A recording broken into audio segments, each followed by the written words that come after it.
Good morning, I'm Galen Nebtek with Nebtek, and we're here at the Convergent Design booth. I'm with Mitch Gross, the Director of Communications.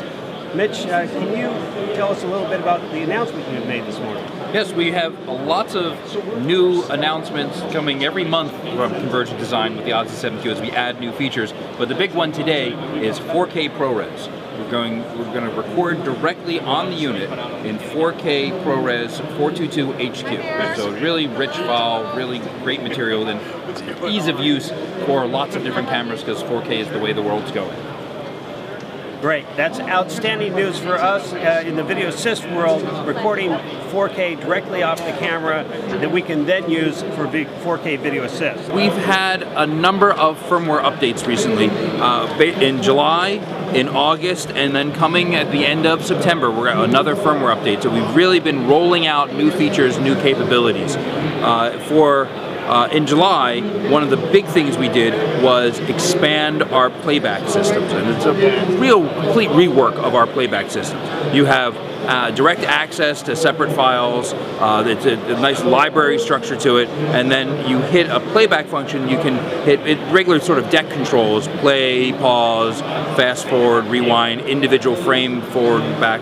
But then it was also a function where you would hit, you'd be playing, you could hit pause, and then there was a scrub bar.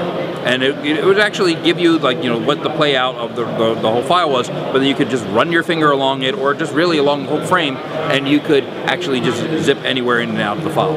A month later, in our August firmware, we updated that so that you didn't have to hit pause while you were playing the file in order to get to the scrub mode. You could just be playing it and immediately get right into a scrub, and when you let go, you're back playing, and it's just sort of like grab and go, sort of like, you know, a YouTube video. You just go right on it, and that's sort of the interface that we have with the Odyssey 7Q, of course, is that it's a touch screen, so you can just get right in there and be able to have access. Now, coming in a few months, we're going to expand that even more with putting cue points on those files. So you'll be able to have an in and out point, and you'll be able to do loop playback and just continuous, so that where you show files to the director or things like that, you'll be able to have all that sort of control for the device. It's not just a great recorder, it's also an excellent playback system.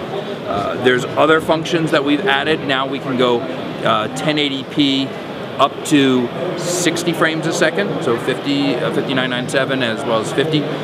So if you're shooting with one of the newer cameras, that instead of just going up to, say, 30p or 24 frames a second, you can actually go all the way up to 60p and record that in ProRes, excuse me, Apple ProRes 422 HQ. And then that's in HD.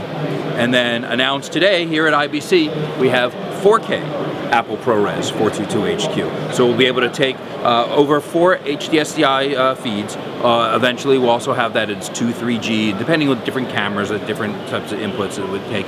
And we'll be able to record that directly on the Odyssey 7Q.